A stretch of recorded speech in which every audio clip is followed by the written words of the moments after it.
حدیث مبارک میں فرمایا کہ چغلی کرنے والا یہ جنت میں نہیں جائے گا. دوستیاں ختم ہو جاتی ہیں، رشتے ختم ہو جاتے ہیں، رشتے داریاں ٹوٹ جاتی ہیں چغلیوں کی وجہ سے. اور بعض لوگ کیا ہوتے ہیں، میرا مشاہدہ ہے اور آپ میں سے بھی بہت سارے لوگوں کا مشاہدہ ہوگا کہ بعض اتنے ایکسپرٹ ہوتے ہیں چغلی کرنے کے اندر کہ وہ اگر سیدھی بات بھی کریں گے نا، وہ پتہ نہیں اس میں کہاں سے زہر کی پڑیا ڈال دیتے ہیں. اچھی خاصی بات کو بھی ایسے بولیں گے کہ ایک مرتبہ تو سامنے والے کا جو ہے نا کلیجے کو آگ لگ جائے کہ اس نے بولا کیا میرے بارے میں. پھر بھلے بعد میں سمجھ جائے کہ نہیں یار وہ ایسا نہیں کہہ رہا تھا. لیکن یہ جو چغل خور ہوتے ہیں، ان کی جو مہارت ہوتی ہے چغلی کی، وہ ایسی ہوتی ہے کہ وہ ایک جملے کے اندر کیا سے کیا کر دیتے. میں خود کئی ایسے جو ہے نا وہ لوگوں کو دیکھ چکا ہوں کہ آ کے یہ بھی بولیں گے نا کہ فلاں بندہ یہ کہہ رہا تھا کہ مفتی صاحب آئے تو میں نے ان کو پانی پلایا.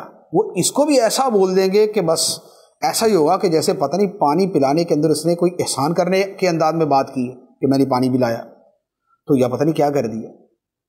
اور بعض تو یہ جان بوجھ کے کرتے، اور بعض کی فطرت یا انداز ایسا ہوتا ہے کہ بائی ڈیفالٹ ہی ان کے اندر یہ چیز پائی جاتی ہے، کمپنی فٹڈ جو ان کے اندر یہ چیز ہوتی ہے. اس لیے وہ کہتے ہیں نا کہ وہ چغل خور جو ہے وہ یعنی وہ خوشیوں کا قاتل ہوتا ہے اور فساد کا بانی ہوتا ہے. لہذا چغلی کرنے سے بھی بچیں اور چغلی سننے سے بھی بچیں. اور اگر کوئی چغلی آ کے کرے تو اس کی بات کے اوپر اعتبار نہ کرے اور اپنے دل سے اس کو مسترد کر دیں. شیخ سعدی رحمۃ اللہ علیہ نے ایک واقعہ لکھا ہے کہ کسی بزرگ کے پاس آ کے کسی نے چغلی کی کہ جی فلاں شخص نے آپ کے بارے میں یہ جملہ کہا. تو ان بزرگوں نے فرمایا کہ یار اس نے ایک تیر مارا، اس بندے نے ایک تیر مارا، وہ مجھ تک نہیں پہنچا، تم نے وہ تیر اٹھایا اور اٹھا کے لا کے مجھے مار دیا. تو مجھے تکلیف اس کے تیر سے نہیں ہوئی، مجھے تکلیف تمہارے مجھے تیر مارنے سے ہوئی. کسی بندے نے اپنے گھر میں بیٹھ کے، کسی اپنی مجلس کے اندر بیٹھ کے جو مرضی کہا، برا کہا، اس نے کچھ سخت جملہ کہا، مجھ تک تو پہنچا ہی نہیں ہے، مجھے تو پتہ ہی نہیں ہے، مجھے پتہ ہی نہیں ہے تو مجھے تکلیف بھی کوئی نہیں.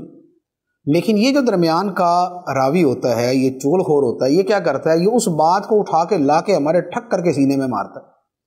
ہمیں تکلیف اب ہوتی ہے تو گویا اس کے بولنے سے تو تکلیف نہ ہوئی، ہمیں تو تکلیف ہوئی اس بندے کی وجہ سے. تو یہ جو چغلی کھانے والا ہے یہ بنیادی طور پہ اصل موذی ہوتا ہے. لہٰذا ان سے اپنے آپ کو اپنا ذہن بنا لے، ویسے ہی سوچ کے رکھیں کہ بھئی ہمارے اندر بہت ساری خامی ہیں، اگر کسی نے بیان کر دی ہیں تو اللہ تعالی ہماری اصلاح فرما. یوں چند ایک باتوں کے ذریعے ہم اپنے آپ کو تکلیف سے بچا سکتے ہیں، اور اس جو ماحول کے اندر ایک تلخی آتی ہے ہم اس سے اپنے آپ کو بچا سکتے ہیں.